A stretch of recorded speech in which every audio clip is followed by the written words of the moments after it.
comprenez-moi bien, la dernière fois quand j'expliquais hier, ce n'est pas pour vous dire que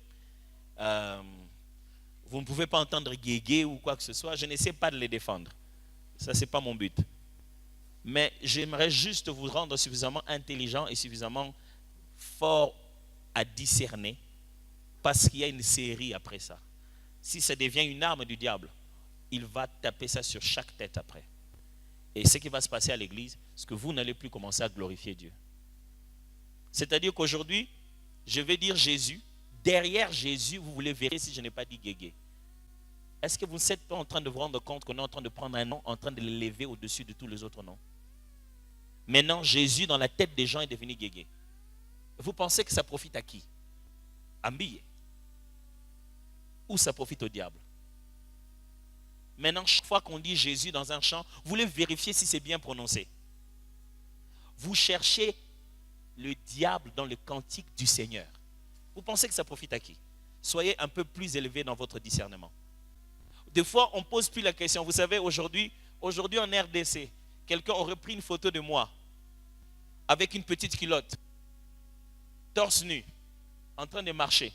La première des choses que vous allez vous énerver contre, c'est comment un homme de Dieu peut se prendre en photo comme ça, torse nu, en train de marcher? Personne ne va se poser la question. C'est lui qui a pris la photo et où? Pourquoi il lui a pris la photo chez lui, torse nu, en train d'aller vers sa piscine? Vous n'allez jamais condamner le photographe qui le met en intimité. Vous allez plutôt vous dire, comment j'ai pu faire? Je n'ai pas publié ça, lui il a publié ça. Alors sur ça, j'aimerais que vous puissiez être un peu plus sage dans votre discernement.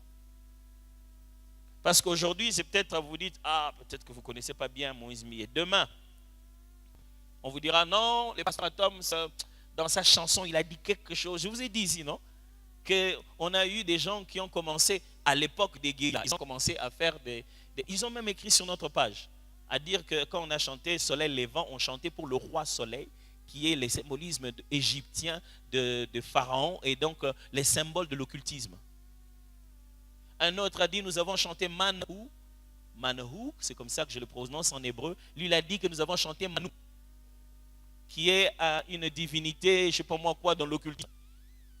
Je veux dire, un autre a fait toute une vidéo pour montrer les signes kabbalistiques dans les clips du pasteur Lord Lombo. Ces gens-là sont... Vous ne vous posez jamais la question, eux, c'est qui? Pourquoi les spécialistes du diable cherchent Satan à l'église? Posez-vous la question sur eux d'abord. Eux, c'est qui? Ils font quoi? Et lisez la Bible d'abord. J'aimerais juste que votre degré de discernement puisse monter et que Jésus nous a donné comme ceci référence. Vous le reconnaîtrez par leurs fruits, pas par leurs signes.